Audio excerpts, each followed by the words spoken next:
Boa tarde, meu povo. Tudo bom com vocês? Vamos tomar um café? Vamos começar a nossa monitoria. Monitoria onde? Isso não é monitoria não, pô. Pré-aula. Vamos começar o nosso pré-aula de hoje para a próxima aula, dia 26/2, última semana de fevereiro, aqui no USE, com o tema Como Começar uma Redação, by The Best e Moreno. Se você quiser discordar, o problema é seu, tá bom? Vamos para a matéria mais importante para o Enem. Todos vocês já sabem, não precisa ficar repetindo aqui, não é mesmo? Então vamos começar. E hoje o objetivo da aula é esse mesmo. Como é que você começa uma redação? Passo a passo de começar uma redação. Tá certo? Então presta atenção no pré-aula. Pegue o seu caderno, pegue a sua caneta esferográfica de cor preta para anotar tudo que foi importante para você, até porque na aula a gente vai bater um papo sobre isso, tá certo? Então vamos começar aqui trabalhando da seguinte forma, pessoal. Primeira coisa que vocês precisam entender, ó, pegou a prova, jogou lá pro meio da prova, metade da prova, né? Linguagens para um lado, humanas para o outro, né? Direita e esquerda, separa tudo. Primeira coisa que vocês vão fazer é a leitura do tema. Muito importante vocês fazerem a leitura do tema logo quando vocês pegam a prova, para começar ali a pensar e a buscar algumas informações dentro da prova que possam te ajudar. Então, primeira coisa que você vai fazer, leitura do tema. Como é que tem que ser essa leitura do tema? Presta atenção, primeiro ponto, identificação de palavras-chave. A palavra-chave é aquela palavra que vai se repetir na sua redação. Ela precisa se repetir, porque ela é o tema central da sua redação. Então, ela precisa estar em todos os parágrafos, seja de alguma forma. Agora, peraí, em todos os parágrafos? Mas será que tem que ser a palavra-chave mesmo? Não. Por isso que a gente vai tentar encontrar não a palavra, a gente não vai repetir, na verdade, a palavra-chave, e sim nós iremos colocar sinônimos da palavra-chave, tanto na introdução quanto no desenvolvimento 1, 2 e conclusão. Então, importante para tu entender, minha benção, é o seguinte, é que você vai identificar a palavra-chave com o intuito de descobrir sinônimos, de encontrar sinônimos para conseguir citar a palavra-chave em todos os seus parágrafos. Isso aí é muito importante e está dentro das competências do Enem, tá? Então, ó, a palavra-chave ela geralmente tem de 2 a 3 termos, pode mudar dependendo do termo, né? A gente teve aquele tema do ano retrasado, os desafios para a valorização dos povos e comunidades tradicionais no Brasil. Então, olha a quantidade de termos que tem ali, a palavra-chave teve mais de 3 termos, digamos assim, mas não é muito difícil encontrar, certo? Outra coisa, função da condução do fechamento, isso também é muito importante para vocês entenderem referente à palavra-chave, tá certo? Olha para essa parte do lado para a gente identificar aí o que seria a palavra-chave. Desafios para a formação educacional dos surdos no Brasil. Abaixo, democratização do acesso ao cinema no Brasil. Pensa aí, o que é palavra-chave? O que é palavra-chave? Qual é o tema central? Se tu chega do Enem hoje, em casa, e o teu avô, que está assistindo a novena, e a tua avó que está fazendo a sopa pergunta: meu filho, qual foi o tema da redação? O que é que você vai dizer? Talvez você não precise dizer tudo. Você vai dizer o mais importante, o tema central. E qual é o tema central do primeiro? Formação educacional dos surdos. E do segundo, acesso ao cinema. E o que não é palavra-chave é o quê? É só palavra? Não. Por isso que você encontra, nessa primeira etapa da redação, a palavra-chave e a função temática. Função temática, a gente vai tentar entender como não tem o tema central, formação educacional dos surdos, mas qual é a especificidade que eu vou falar da formação educacional dos surdos? Sobre os desafios para a formação. E do acesso ao cinema? Sobre a democratização do acesso. Então, a função temática é o caminho que nós vamos seguir para falar sobre a temática central. Beleza, minha benção? Então, veja que aí já está marcado para vocês, né? Fica muito fácil também assim. Desafios e democratização. Então, não fique perdido nunca mais e comece a sua redação por aí, para que você encontre, tanto para, nesse caso, formação educacional dos surdos, acesso ao cinema, sinônimos. Essa é a grande importante a grande importância da leitura do tema e a identificação das palavras-chave. Tudo bem? Vamos passando. Próxima etapa, já está dizendo aí para vocês, sinônimo, palavra-chave, função temática, como tinha argumentado com vocês. Vamos só dar uma olhadinha aqui rápido, ó. Dê uma definição da temática para conduzir seu planejamento. Você precisa começar a pensar rapidamente. Não é como o que você sabe o tema. O que será que eu sei da educação dos surdos? Não é como você sabe ou o que você sabe, é como você está inserido no tema. Porque ou você passa pela situação social ou você conhece pessoas que passam pela situação social, certo? E ali a dica, dê pelo menos 3 sinônimos da palavra-chave, pois elas vão ser repetidas, tá certo? E aqui tem uma definição do que é sinônimo, caso vocês ainda tenham esquecido dessa ideia de sinonímia, ok? Vamos para a próxima etapa, leitura dos textos motivadores, e aí você começa a olhar para mim e dizer assim, mas tem muitos textos que eles não são motivadores, eles são desmotivadores. É porque você está errando, meu querido. Você está achando que o texto motivador é realmente ali, todos os textos estão para ajudar você. Mas se fosse para ajudar, ninguém mandaria tu fazer uma prova de 5 horas e meia com uma redação não, Bessie. Eles te passariam e te botariam na universidade. Você precisa começar a identificar quais textos motivadores eles são importantes, eles são relevantes para você. E você também precisa entender que você não precisa ler todos os textos motivadores, ou não precisa ler tudo. A gente tem textos motivadores que realmente são muito grandes, então aí você talvez perderia tempo no seu primeiro dia de prova, lendo muito texto motivador ali. Não é necessário. Minha grande dica é, tens um texto motivador que realmente ele é grande, tá falando só sobre texto verbal, tá? Não tô falando de imagem, né? Texto verbal. Gente, lê a primeira frase e a última frase de cada parágrafo. Faz isso, tá certo? Ou se não, Bença, começa a ler, né? Para ter uma velocidade aí na leitura, pelo amor de Deus, tá? Mas quais são geralmente os melhores textos motivadores? Os que têm linguagem não verbal. Isso aí, gente. Os que têm imagem, ou os que misturam, tem infográfico, alguma coisa assim. Então, dentro desse exemplo que eu coloquei, você percebe que os textos motivadores 2 e 4 são bons textos motivadores, certo? Já porque eles têm imagem e eles trazem um aspecto de importância para você. Agora, como eu sei se é importante e se não é importante? Preste atenção. O texto motivador, ele pode ser senso comum ou não, ele pode ser uma novidade. O texto motivador que ele é excelente para você é aquele texto que traz uma informação que não é senso comum, que você não sabe. Então, se você tem um texto motivador que fala, por exemplo, sobre a temática violência contra a mulher, e o texto motivador, ele diz que a maior parte das mulheres são violentadas por homens, isso é total senso comum. Agora, se ele diz que a maior quantidade de mulheres violentadas é do público negro, poxa, isso aí talvez você não soubesse e torna-se a ser uma temática interessante para você trabalhar. Texto motivador não se copia, não é Ctrl+C, Ctrl+V para sua redação, isso não pode. Agora, você pode sim tirar ideias de lá para colocar na sua temática, tá certo?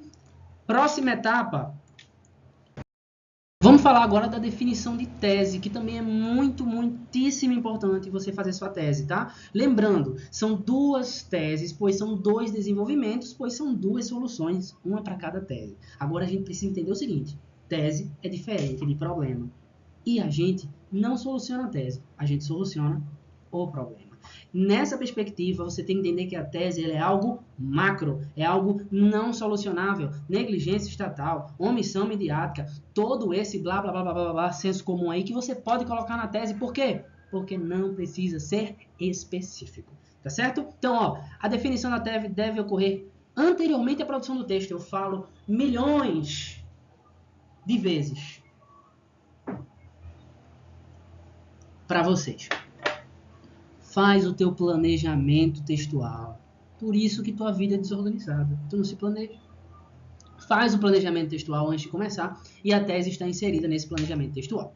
Tá bom?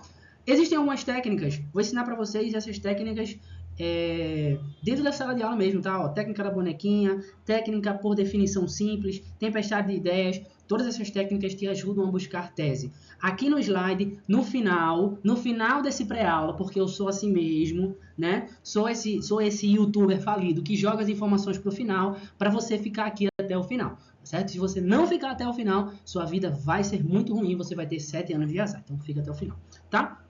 Defina suas teses, não se esqueça disso. 2, ok? Próximo ponto, descobrimento dos problemas e ações. E aqui vem a grande, que delícia, a grande sacada de como é que eu vou fazer a estruturação, o esqueleto da minha redação. Primeiro você tem que entender que a redação ela é dividida em parágrafos. Contudo, nós estudamos por períodos. O que é um período? Você ainda não aprendeu o que é um período, né? Tô de olho em você. Pergunto toda a aula praticamente. Se liga no que é período. Vai pesquisar aí. Preste atenção. Cada período tem uma especificidade, tem um objetivo para com o seu leitor. O corretor é o seu leitor. O leitor do seu texto. O leitor da sua redação. E existem alguns períodos que eles são muito importantes, porque eles ajudam a gente a definir praticamente toda a redação. Qual é a lógica da redação? É descobrir teses, delas retirar problemas solucionáveis para solucioná-los. Que coisa bonita, né? Mas como é que a gente faz isso de fato? Porque toda vez que eu estou, dia de terça-feira, sentado na minha cadeirinha, na mesa, com o caderno aberto e fico tentando pensar em teses para vários temas que o professor passa de redação e eu nunca consigo chegar a algo solucionável, o que é que eu estou errando? Vou dizer para vocês, só porque vocês são meus amigos mesmo, tá bom? Vê só. Primeiro passo. Se não seguir, isso aqui é que nem receita de doce, viu? Se não seguir, lascou. Primeiro passo. Pense em algum problema sobre o tema. Então, pegou o tema. Show. Desafios para a valorização dos povos e comunidades tradicionais no Brasil. Tenta pensar em algum problema para esse tema. Aí, tenta pensar o seguinte, eu acho que essa população ela é desvalorizada porque os produtos os quais eles vendem, né? Porque algumas dessas populações acabam tirando sua subsistência da natureza. E mesmo assim, essas pessoas vendem esses produtos. E eles não são valorizados com isso. Então, eu acho que tipo assim, as empresas, tá ligado? Elas, estão cagando em não auxiliar esses povos e comunidades tradicionais. Então, eu acho que isso aí é um problema. Massa. Que ótima história. Vamos agora para o segundo passo, que é um dos passos mais importantes. Confira se realmente é um problema ou é uma tese. Como é que você faz isso? Descubra agora. Isso aí é uma conexão, bem bonitinha. Isso aí é aquele passo de fluidez, assim, só. Próximo. Você precisa agora buscar uma solução para o seu problema. É assim que você vai saber se é um problema ou se não, se é uma tese. Se existe solução, realmente é um problema. Se não for, é uma tese, você precisa pensar novamente no problema. E aí você vem, busca uma solução para o seu problema. E aí você mata toda a charada, checkmate na redação. Aí eu venho aqui, pensei no problema. Vou pensar na tese agora? Não pensa na tese não. Pensa agora no seguinte, como é que você soluciona isso? Define a ação para isso. Então eu vou fazer o seguinte, eu acho que tipo assim, as empresas, elas poderiam criar um tipo de site, ou um tipo de aba dentro do site delas, tipo a Amazon, né, que é uma empresa muito massa. Ela poderia criar uma aba dentro do site dela, exclusiva para venda dos produtos dos povos e comunidades tradicionais. Olha que massa. E com isso, ela normalizaria esses produtos para as outras populações. Opa, então a gente está chegando lá. Temos uma ação. Aí o que você vai fazer? Você vai parar aí? Não, você não vai parar aí não. Porque você não é preguiçoso. Agora você vai fazer o que o corretor gosta, o que o corretor ama. O que o corretor vai ver e vai jogar o amor dele para você, que é o quê? A especificidade do problema, meu bem. Como é? Vê. Terminou aqui, volte ao problema e veja que provavelmente ele será mais específico. Por quê? Tu não definiu há alguns minutos atrás na tua cabeça que o problema era das empresas que não ajudavam esses povos, mas será que isso realmente é o problema ou isso aí é a tese? Quando você encontra a solução, você percebe que este teu problema que tu arrumou antes, nem problema é, ele é tese, bença. Cuidado, esse. Por quê? Porque agora você vai ser mais específico. Você vai escrever esse problema de fato o que ele é. E o que é o problema? É a falta, é a ausência daquilo que tu colocas como ação. Que coisa linda. Por último, deixe o problema mais específico. Coloque como problema a falta de algo que você colocou na sua ação. Parece que até fui eu que fiz esse slide, não é mesmo? Já sabia antes de ler. Então, gente, agora o problema não é a questão das empresas não ajudarem, blá, blá, blá, blá, blá. Por isso que você não sabe o que escrever, fica nesse negócio para lá e para cá. O problema é simples. O problema é a ausência de uma aba específica para venda e divulgação dos produtos dos povos e comunidades tradicionais brasileiros. E aí você tem um problema. E quando você chega na solução, e quando o teu corretor for ler, ele vai ver o problema, vai ver a especificidade, vai ver que coisa linda, e quando chegar na solução, ele vai ver aquele problema resolvido. Tem coisa melhor que isso? Não tem.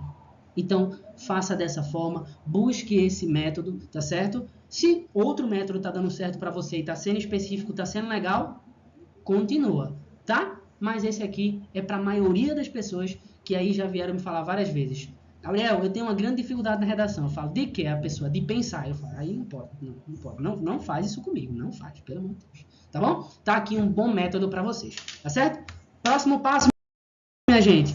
Planejamento textual. Vamos falar um pouquinho sobre planejamento textual, tá certo? Toma um gole na sua água que eu vou tomar um gole aqui da minha, tá?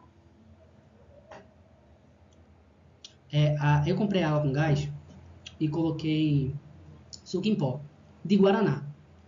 E eu pensei que iria virar guaraná.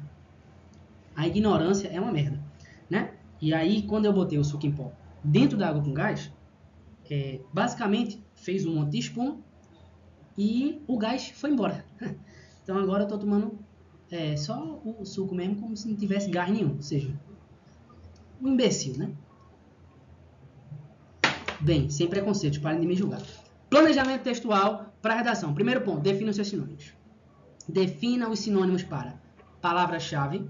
Encontre pelo menos 3 sinônimos para palavra-chave. Os mesmos serão alocados nos desenvolvimentos. Mas não só lá, né? A gente também coloca na conclusão, coloca na introdução, tá? Mas o mais importante é para os desenvolvimentos, tá? Sinônimo da função temática, mesma coisa da palavra-chave. Você vai tentar encontrar sinônimo para a função temática. E sinônimo da tese, até porque você já está ligado que quando chega no desenvolvimento, primeira frase chamada de tópico frasal, lá você coloca sinônimo da sua tese e do seu tema. Então eu preciso do sinônimo da tese. Se eu meto lá que a minha tese vai ser negligência governamental, mete uma omissão estatal. Sinônimo. Simples. Facinho. A maioria das pessoas vão ficar o desenvolvimento todinho falando sobre isso. Tu já vai colocar ele no tópico frasal. Tá bom? Então, primeiro ponto. Fazer o quê? Defina todos os seus sinônimos. Certo? Próximo passo. Introdução, vamos planejar agora a introdução, deixar ela maravilhosa, top, aquelas 5 linhas ali que a gente vai escrever de introdução. E qual é o objetivo da introdução? É introduzir, É introduzir? É introduzir, é malandro. Claro que não é introduzir, né? Vocês já estão ligados nisso. Apresentação do tema, das teses e o quê? Chamar a atenção. A introdução, minha gente, é o momento de fazer o seu leitor, o seu corretor, ler a sua redação. Porque se tiver merda, se a introdução, se a primeira frase da introdução ele lê e tiver atualmente no Brasil, bem, ele vai botar na lixeira. Não presta, né? Então vamos lá. Primeiro grande ponto. Vamos começar a definir a nossa introdução. Como é que a gente faz isso? Define a área de conhecimento da introdução, de preferência da Disney, de preferência um clássico, porque o teu corretor ele tem de 25 a 30 anos. Ele não nasceu ontem, ele também não é da sua idade e ele não conhece o negócio que acabou de lançar, a não ser que seja muito famoso. Tipo, Hi Barbie, tá ligado? Conectivos da introdução. Também tenta definir já, deixar bonitinho os conectivos da tua introdução, tá? Você vai usar onde esses conectivos? Na frase de associação ao tema, segundo período da introdução, e na frase da tese, né? Terceiro período da introdução, ok? Por último, na introdução, defina quais serão as suas teses. Lembrando, gente, que isso aqui é como é que você vai estrategizar esse planejamento nas suas produções de redação e lá na frente no seu dia do Enem, tá? A ordem foi o que a gente falou lá atrás. Antes de área de conhecimento, de conectivo, de primeiro você tem que descobrir tese, problema, solução. Tese, problema e solução. Aí depois você vai para áreas de conhecimento, conectivo, etc e tal, tá bom? Não fica agoniando não, tá? Desenvolvimento 1 e 2 é a mesma coisa, então vou passar pelo desenvolvimento 1. O que é que você precisa definir no desenvolvimento 1? Primeiro, a sua área de conhecimento embasadora. Isso aí, meu querido. Por quê? A gente tem duas áreas de conhecimento dentro de um desenvolvimento só. 4 ao total, né? 2 no 1 e 2 no 2. Qual o objetivo das duas? A primeira sempre é embasar o problema. Sempre é comprovar que aquele problema é real na sociedade. De forma que está presente em alguma série, algum filme, frase filosófica, dado estatístico, notícia, ou qualquer coisa, né? Ou a fala da sua mãe, sei lá, o que for. Mas ela é embasadora, tá? Então, área de conhecimento que seja específica para com o seu problema. Logo, defina primeiro o problema. Veja como a pessoa que fez esse slide aqui é uma pessoa boa. Ainda deu isso aí para você. Não tem como definir a área de conhecimento se ela precisa ser específica para com o seu problema. Logo, primeiro você define o problema para depois definir a área de conhecimento. Se fizer o contrário, conectivos do desenvolvimento 1. Busque os conectivos que serão usados no início do parágrafo, nos períodos da área de conhecimento, do problema e do fechamento, tá? Problema do desenvolvimento 1. Defina o seu problema específico, a gente já falou sobre isso. Culpado do D1, lembrando que na última frase, no último período dos desenvolvimentos é o fechamento, qual eu coloco minha área de conhecimento culpativa e o meu culpado, tá? Então, ó, defina o seu culpado, coloque de forma não específica nesse momento. Por quê, meu povo? Lembra um pouquinho, passando um pouquinho à frente do que a gente está falando agora, que na conclusão eu vou fazer a proposta de intervenção? Essa proposta de intervenção vai ter que ter um caboclo que vai resolver o meu problema. Ele é chamado de agente. Esse agente, a gente precisa colocar ele específico. Tipo assim, se eu quero dizer que a culpa é do governo, lá no agente, eu coloco algum ministério específico. Eu coloco um dos 3 poderes de forma específica. Fechou? Se eu quero colocar influencers, eu coloco influência que eu quero colocar, o nome do cabo específico. Tá? Então, diferentemente lá do agente, aqui você não faz a mesma coisa. Você faz inespecífico. Se lá no agente você vai dizer que é o Ministério da Educação que vai resolver, aqui você só vai colocar governo. Tá? Então, define o seu culpado. Por último, a sua área de conhecimento culpativa. Para quê? Mesma coisa. Se a primeira tem o objetivo de demonstrar que o seu problema ele é real, a segunda tem o objetivo de mostrar que realmente o seu culpado, ele é culpado. Basicamente isso.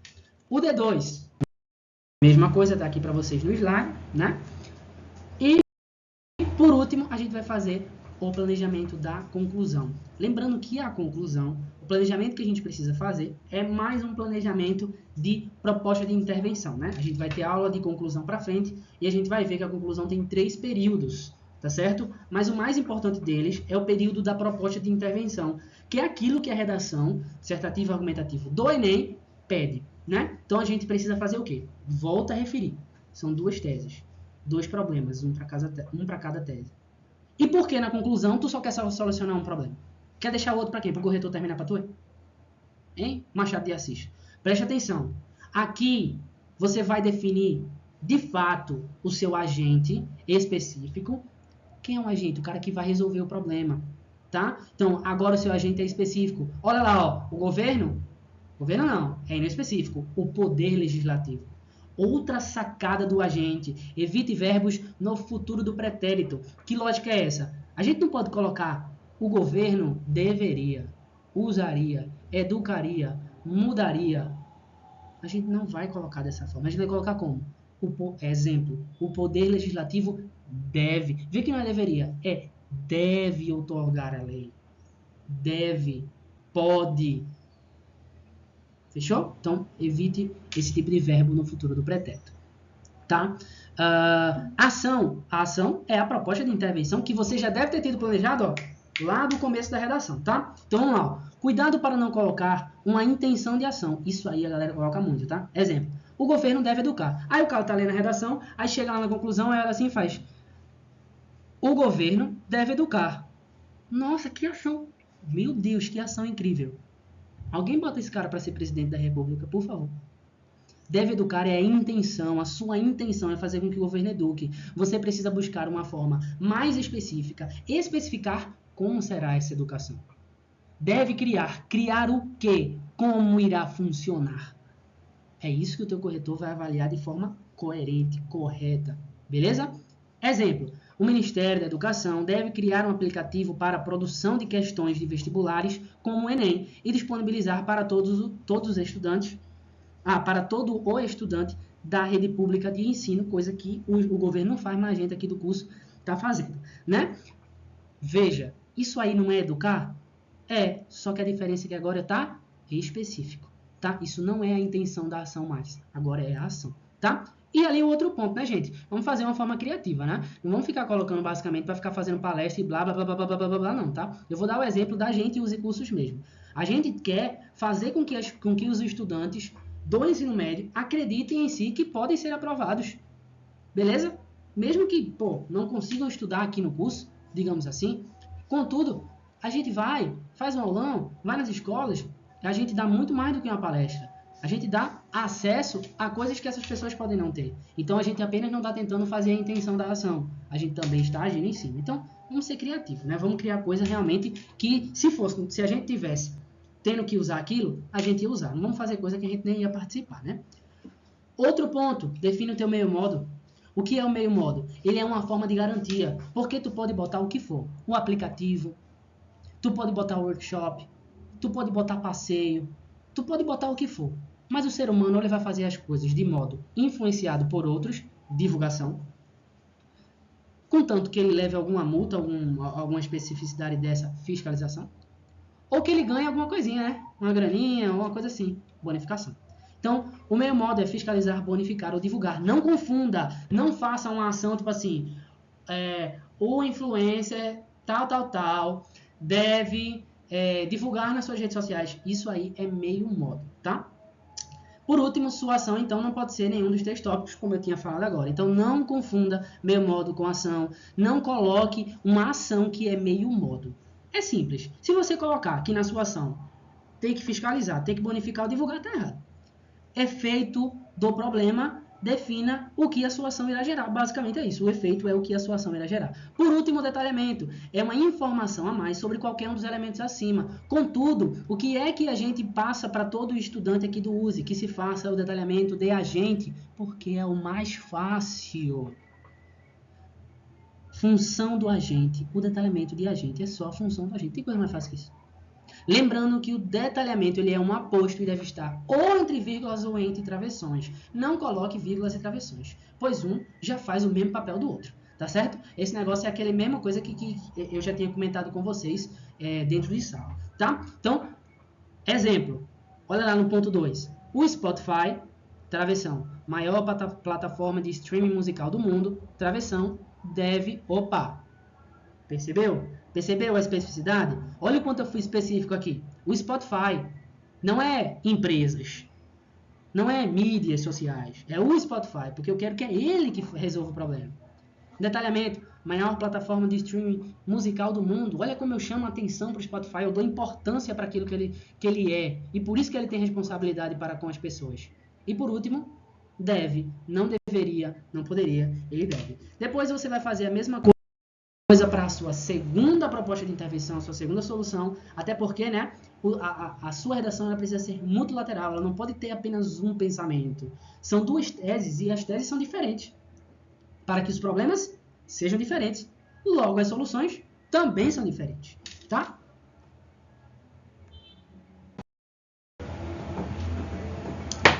Isso aqui eu preferirei trabalhar dentro de sala com vocês. A gente vai fazer uma comparação das redações nota 1000 do ano de 2020,